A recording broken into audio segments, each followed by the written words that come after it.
উদ্যোগটা অবশ্যই প্রশংসার যোগ্য। কারণ হচ্ছে যে সাধারণত আমরা দেখি যে এই ধরনের প্রতিযোগিতাগুলোতে যারা পার্টিসিপেট করে তারা সাধারণ আমরা যেই ইয়েতে আছি সেই সম্প্রদায়েরই, কিন্তু তৃতীয় লিঙ্গ যে পার্টিসিপেট করেছে এটা কিন্তু আমার কাছে মনে হয় যে একটা বিশেষ একটা বিষয়। তো এই জন্য আমি অবশ্যই যারা অর্গানাইজ করেছে এপি হাউস তাদেরকে অভিনন্দন জানাই। এ ধরনের উদ্যোগ আরও হওয়া উচিত এবং তাদেরকে উৎসাহিত করা উচিত মনে করি।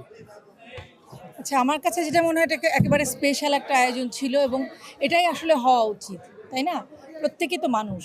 আমাদের যে থার্ড জেন্ডার বলি, তৃতীয় লিঙ্গ বলি, তাদের ভিতরে যে মেধা আছে বা তাদের ভিতরে যে যোগ্যতাটা আছে সেটাকে তুলে আনা এবং তাদেরকে আমি তো দেখলাম অসাধারণ সব তাদের পারফরমেন্স, তাদের কথা, তাদের সব কিছু আমি শুনলাম এবং ইনস্ট্যান্ট তারা যে ধরনের প্রশ্নের উত্তর দিলেন। তো অবশ্যই তারা তো আসলে আমাদের সমাজের বাইরের কেউ নয়। তো আমাদের আসলে এই যে দৃষ্টিভঙ্গিটার পরিবর্তন করে তাদেরও তো আমাদের সঙ্গে মিলেমিশে একসাথে মানে এগিয়ে যেতে হবে। এমনও তো হতে পারতো আমার ঘরে এরকম একজন সন্তান আছে। তো আমি কি তাকে মানে এভয়েড করতে পারতাম? ফেলে দিতে পারতাম সমাজ থেকে? তাহলে আসলে এই সমাজটাই আমরা চাই যেখানে আসলে সবাই মিলেমিশে এবং তাদের যে একটা কর্নার করে রাখার যে টেনডেন্সি এটা কিন্তু অনেক আগেই আমরা চেষ্টা করছি দূর করতে।